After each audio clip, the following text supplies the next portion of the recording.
Hi all, thank you for joining me today. Today we're going to be watching part one of my interview with Harriet. So make sure you subscribe and ring that bell, and ringing that bell will keep you notified if we upload a new video, and we appreciate that, okay? Also, please be aware that this channel is moving away from the how-tos and the tech reviews and is moving more to paranormal and strange things types of content, and we're still going to have the creative work and the stop motion work that our team does, but just be aware that there is kind of a shift in this channel, and we hope you enjoy that. If all goes well, we're going to actually do a Kickstarter. We were thinking of doing a Kickstarter in this month, but we really want to build up the interest in this channel and the views in this channel before we actually go to that. So we're asking for your help. You can help us by, obviously watching our channel and subscribing and, ringing the bell to stay tuned. But also you can share this on your social networks if you like the videos we're making. And you can also just tell a friend and let them know that you enjoy this channel, and that all will go to helping us, get our ducks in a row to do a Kickstarter for episode 2 of The Undeparted. Don't forget to add your voice. Don't forget to find us on Facebook, The Undeparted, because we're going to start releasing more information there. It's an easy way to get stuff out and let people know what's going on. You can find the Facebook link below in the description for this video. Also, if there's any questions during these interviews that arise for you that aren't answered, please go ahead and write those in the comments. And Harriet has agreed to do another interview, and I'll get back with her and we'll take some of those comments and try to answer some of those questions that may still linger after this interview set. Okay, great. So let's get started. My first question for Harriet is, what do you do? I am a practitioner of Reiki healing energy, which came out of my occupation, which has always been the paranormal arena. Paranormal is energy, also energy that I call it energy that's run amok, energy that's out of control. It can be in chaos. So I am a paranormal investigator, but more than that, when I go in for investigation, I want to bring a resolution, a solution to the situation. So I don't go in unless it's a specific request just to investigate. I go in to investigate and solve the problem. So that's the paranormal and Reiki is the healing energy that I use for helping with the solutions. It's not everything, but it's a large part of it. I also do readings for people through private sessions, because insights and guidance always is healing to us as humans. So I do readings, Reiki, and the paranormal. And I've done the paranormal all of my life. Did you ever have a mentor, or are you mostly self-taught? I always wished I'd had a mentor. When I was growing up, I just had this ability, and it was utilized in what we would now think was a little bit strange, but it wasn't then. It was just the times. And so I just grew up. And I grew up with a family that didn't try to change me or fix it or think something was really broken, but they did want me to be quiet about it. They didn't want me to talk about it. They didn't want me answering questions about it. It was something that was very private. And so it remained that way. And I grew up with it that way. And I really learned to like it that way. I liked that privacy that I had. And then by the time I went off to college, and this was just one experience after another was how I learned. I tried reading books, and books didn't really help me with what I was doing and I was experiencing. And there were also some things that I read that were contradictory to what was happening. So I just made notes, kept records of things, and wouldn't you know that 20 years later, science would prove me right, and what was wrong, and I could say, aha. And I kept on rolling. I've always been so busy. There've always been so many people in need that it was just always one after another for me, which continued my learning process. And that's really that's one of the miracles right there, is to have that kind of experience and to be able to practice. So I always wished I'd had a mentor, but by the time that I got to the point where there were mentors out there, I moved way beyond that point. So I've never had that. It's been all experience. Harriet, do you recall like a first moment or experience that that kind of really, even to this day, really stands out for you? Ooh, there have been so many, Chris. And I'm just talking when you were really young, you know, when it kind of first started, these things happening. Like, was there something there? I mean, you've had lots along the journey, but. Yes, and most of them were neighborhood, family situations. And like I say, they all fall into certain categories. But one thing I will share that was just so powerful to me, and it'll make you laugh because I think we've all been there and done that, except that I had this gift going on. I used to love family reunions. To me, it was just very profound because there were children, there were adults, there were some really elderly people, and of course, I didn't recognize them. They were all gone, deceased from this dimension. But I instantly liked some of them and would listen to their conversations. And eventually they would come and sit down by me wherever I was. And I would tell them to shh, so I could listen to all of the other spirits. So when you and your family have a family reunion, just know that there's some drop-ins. How old were you like when these were happening? Do you remember? I was about five or six. Wow.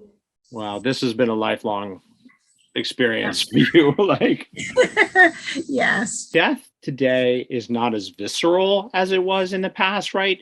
You might have the body in your own house, and they would be there for a while, and you would have to deal with the odors that are created there, and you would have to deal with that experience of having that there. Today, we don't do that, right? It's more of just a gathering to, to talk about that person. So we're less attached. Can you talk a little bit about, do you agree with that? I mean, yeah, I do agree with that. And I think it is as it should be, because what we have recognized, whether we recognize it or not, okay, is that the energy of that person is no longer there.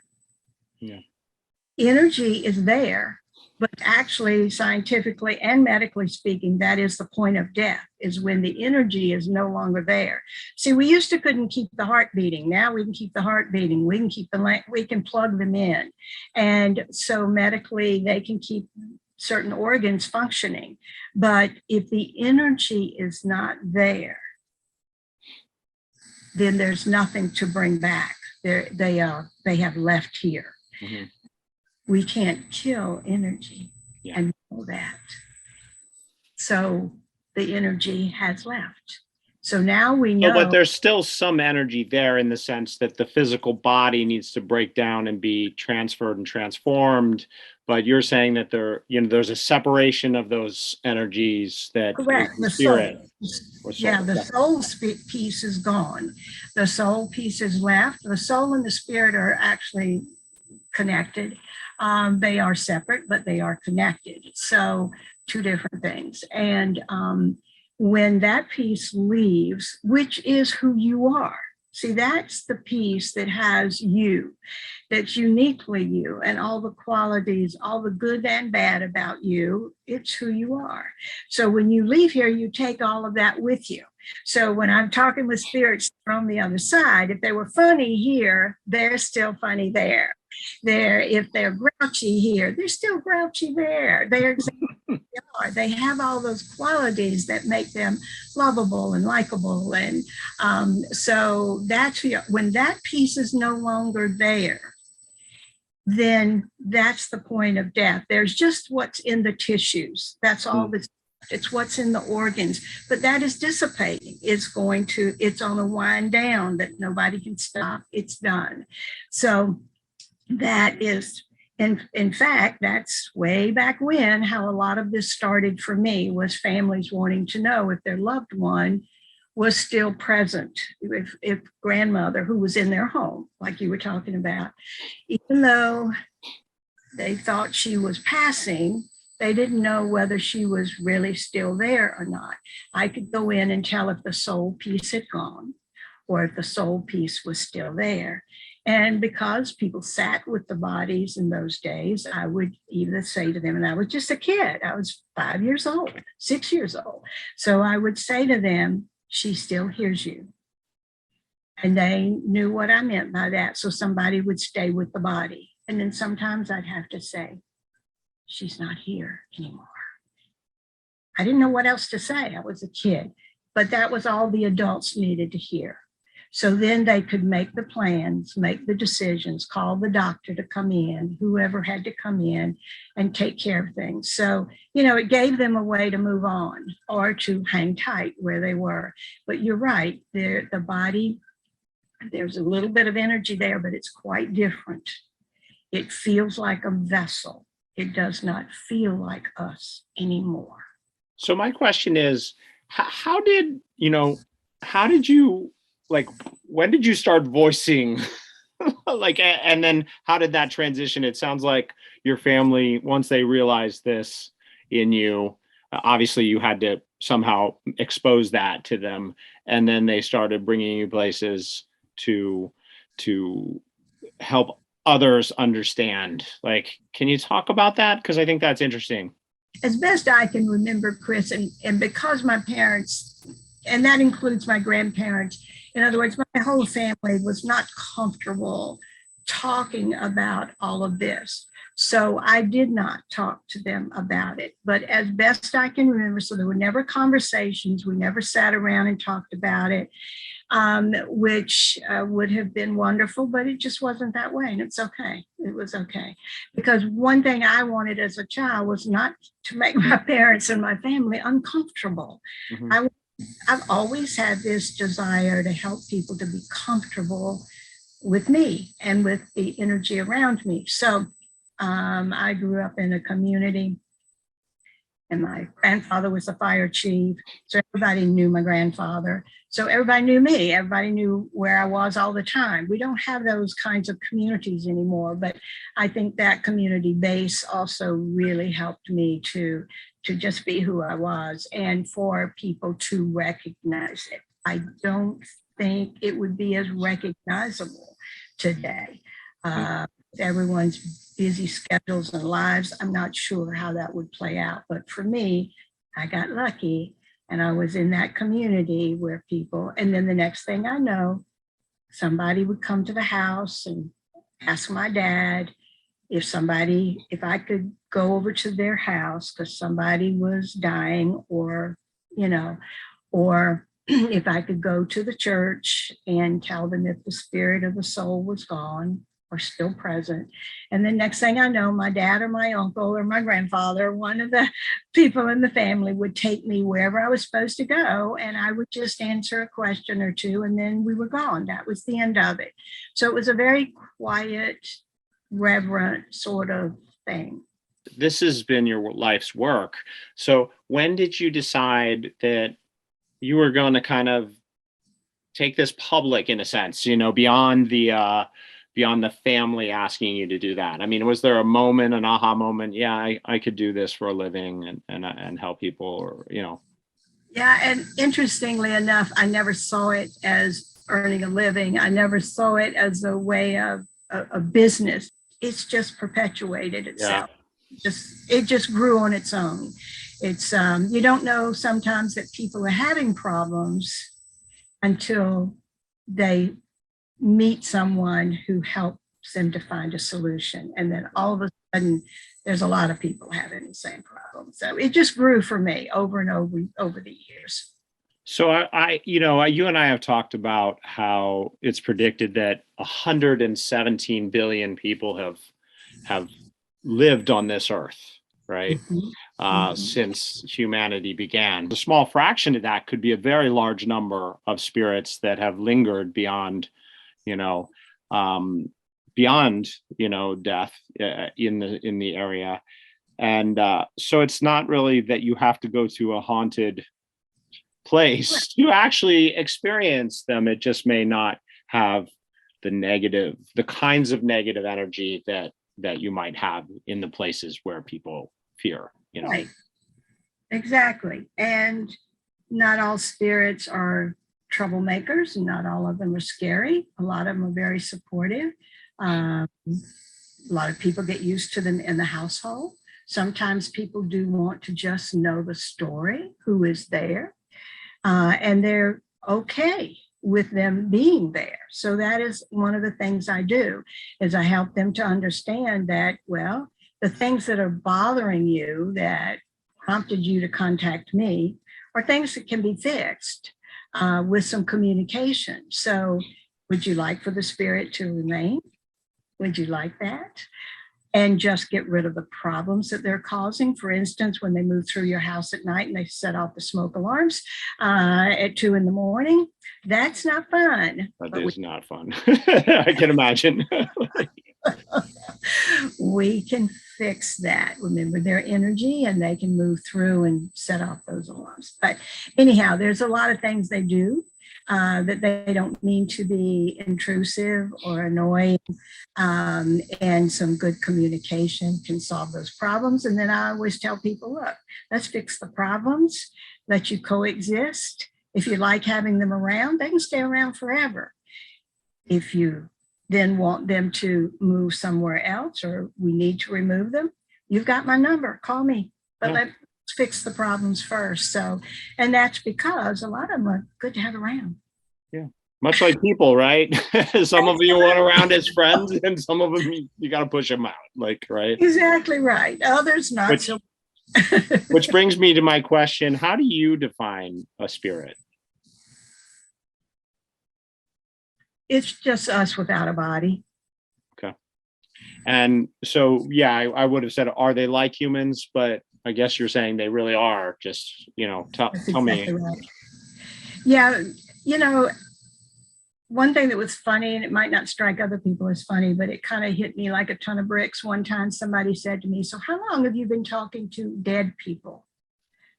Well, I just kind of gasped and sucked all the air out of the room, because I really didn't see them as dead, because I was talking to them. They talk back. They move. They're here. They're there. They're across the, Yeah. I didn't see them as what we think of as dead. And at that point, I realized, okay, there's a difference here. And that's because they have personality. They're like you. They are us without a body. Can spirits attach to tangible items, antiques, furniture, chests, jewelry? If so, why? Absolutely. Absolutely. It's here again, it's us without a body. Okay. So why do we get attached to furniture? Why do we get attached to jewelry? There's memories that's in the composite of that. So they can be attached to that as well. They can find people that they like. They really like this person, and they get attached to a person. But wood, furniture, antiques, one of the reasons we love it is also one of the reasons why it can cause a lot of problems, is because it absorbs what's going on around it in that energy field, and has done it ever since it was a tree at one time, and it's had a journey all the way to where you are. So let's say a piece that was in your grandmother's dining room, It went through many life cycles, some of them happy birthday parties, Thanksgiving, Christmas, all these holidays. And it was joyful, but it also was probably where the family gathered when someone passed away, when someone got hurt, when someone got really sick and ill. So that piece of furniture has all those feelings in it. If it stayed for a long time in a place where it was absorbing a lot of grief and loneliness, sometimes it can be loneliness, then when that piece of furniture is taken out of that room, taken to an antique shop, what is coming out or what it's emitting, just like us, it emits, is loneliness. If it stayed in grandmother's house and grandfather passed away or vice versa, and she was terribly lonely and grieving for years, all of that was in that piece of furniture. So if that's what it's emitting, then it makes us uncomfortable. Now we can clear that out. We don't have to live with that. In fact, some pieces of furniture, people will tell you, well, nobody goes into that room of the house because we don't like the way it feels. Well, there's a reason for that. Jewelry has been on the body, somebody's body, somebody wore it. And here again, they may have worn it to all happy occasions, or they may have worn it to happy occasions, funerals, and sad occasions, or visiting people. So jewelry, here again, has the capacity and the capability of holding on to that energy. And so I always tell people, I don't care where you bought it, you bring it home, you clear it before you put it on your body. That makes sense. I think, I did a little piece on the banjo. I don't know if you saw that. Yes, story. I saw that. And when I was looking in that really fine detail and those really close, macro, I could see all that dust, like in all the little holes. And in that moment, I realized this grandmother, her cells are still left, and that energy from that cell. Another interesting thing, when I was walking around Ellicott City, I stopped in a shop. She sells antique dollhouse stuff. It's really neat, like some really, really cool stuff. And the woman with her mentioned that at one of the libraries, they had a 1,200-year-old book, and they went in and they took out little samples from in the binding, and they had DNA from people from 1200, and it's like, so those people are carrying forward, in a sense, that energy, that DNA is being brought forward through time, and it's there, and it's absorbed into that. So why do you think some people are so frightened of these experiences, and should they be afraid? Because there's several reasons for that. One of the reasons is because they really have reason to be frightened. There can be, just like they're bad people here in a physical body, they're bad spirits, and they're moving around here, and they have evil intent, and they want to cause harm. They get in the way, and just create havoc wherever they go. And they have the potentiality for being dangerous. They can cause you to harm yourself. They can cause you to fall downstairs. They can just give you a little shove at the wrong time. It's really bizarre what they can do. So I think when it's something that frightens you or startles you, you pay attention to that. I think that is your intuition speaking to you to beware, to be on alert. So I think that is one of the things. Another thing is just because it's different. If people, some people are more sensitive than others. Some people are a little more skittish than others. And so they're frightened very easily. So when anything is not the norm that they're used to in their world, it's a little disturbing to them. So I think we should pay attention to that, but it doesn't mean that it's wrong or that there's a problem. It's just different. So if they don't understand why it's different, then they struggle with it. And I understand that. It's a very real thing. So that's just a couple ways that I look at it. And sometimes, and here again, it's lack of understanding. Remember, our culture does not embrace this in any way. And if we did, we would perhaps have more conversations to talk about. We could talk about it with our friends. We could talk about it openly, what's going on. And somebody could say, oh, well, I've had that before and it's okay. It's going to stop. Or, you know what? I know what that noise is. It scared me, but I've heard it too. But now I know where it is coming from. So someone else might explain to them what is different, what's changed in their own environment, and help them to be at peace. But we don't talk about things like that anymore. We don't have those conversations. I think that's actually part of what the Undeparted is about, is trying to open that dialogue, look into things, try to assess those things, and just let that door open that people can talk comfortably and feel okay about that. And, you know, it's funny because you mentioned, you know, the good and the bad, but it's just like life, right? The news cycles are always about negative things. I mean, it's not frequent that we get positive, like not stuff. And it's the stuff that attracts our attention the most because it's pressing. And so if there is normal kind of things going on that aren't disturbing us, you know, with spirits, I could imagine that, you know, we're just not paying attention to that. But when it disturbs us, because people often say, why is it always dark? Why is it always bad? Well, that's our radar, right? Like that's what we're looking out for. And that's the same in the physical world, is we're always looking out for the bad thing that's going to get us, not the positive. I'm not saying that's always 100% true, you know, but I'm saying that's the majority. Yeah. And I think that's a good message that we're trying to help people to understand, is that it's okay to examine it. It's okay to take a look at it. It might be very benign. Sometimes I even tell people, listen, this spirit's good to have around. They can help you find your car keys when you lose them. There they are. But, you know, that's not always the case.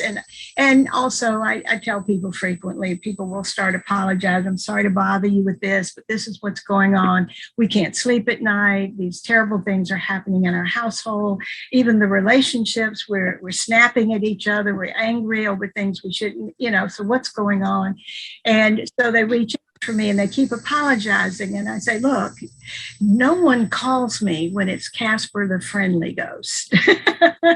They call me when they get to the point that you are at. And so that's what we want to help people to see in the show too, that sometimes we're going to, yes, there'll be a story to tell, but it's not always scary, but it's a story and it's important because of that. So, Harriet, have you ever had an experience that made you feel uncomfortable? And what was that like for you? Ooh. Oh, yes. I've had lots of those, Chris. And because some people out there, you know, some of the comments are, you know, they say, well, Harriet's very powerful, right? She's very confident and powerful, and you project that. And so they don't necessarily think that you do have these feelings of, you know, of something that makes you uncomfortable. But, you know, you are human, you know, maybe more attuned than the rest of us. But, you know, I think people want to know about that. Yeah. I've been in some situations too horrible to ever talk about, that I would never tell anyone because they're just horrific. I have been in some that have scared the bejesus out of me for a moment. Now, with the gifts that I've been given, I've also been blessed that there's that moment of fear that you can't describe it. But for me, it only lasts for a split second, and then something in me just jumps into action. I know that I'm going to be given the guidance that I need to handle it. I have had some situations where I thought, this is outside of anything I know. I have no idea how to handle this. And then the answer comes right then, what to do, the next step. And so I grab that moment and I just do it. I don't ask, I don't doubt. And I think that's one of the biggest keys right there, is getting to that place where there's no doubt that I am more powerful. The other can put on a bigger show, perhaps. But in the end, I know that I'm the most powerful. And that as long as I don't lose a handle on that, I've got it. And I am in control. Do you feel like you ever have to call on a higher power? Always. You know, please. I do that before I go to work. Before I begin anything, I ask that higher power to come be with me, and I feel that I'm always in the light, but I always ask to be surrounded by the light and just stay in that light. And I feel that I'm guided by that higher power always. And that gives you some of that strength to persevere. Absolutely. It is the strength. Absolutely. It is my strength, for sure. All right, I'm going to cut right here. We're going to announce next week's part 2 of this on our Facebook page, the Undeparted Facebook page. So please stop over there. The link is below in the description of this video, or you can search the Undeparted on Facebook and you'll see images that are familiar to you. And if you follow and like, then you'll get information there also. Also, we need your help. So if you can take the time to share this video and other videos that we do with your social networks and recommend to friends that you think might like this kind of content, that would be awesome. But don't forget to subscribe here also and ring the bell, because ringing the bell is what will keep you notified of new content that we're producing when it's uploaded and available to you. It's my sincere hope and belief that together we can grow this channel and ultimately have an episode 2. And beyond that, even have a series of The Undeparted that, looks at this subject in a thoughtful way, and we learn together as we go forward. Thank you much.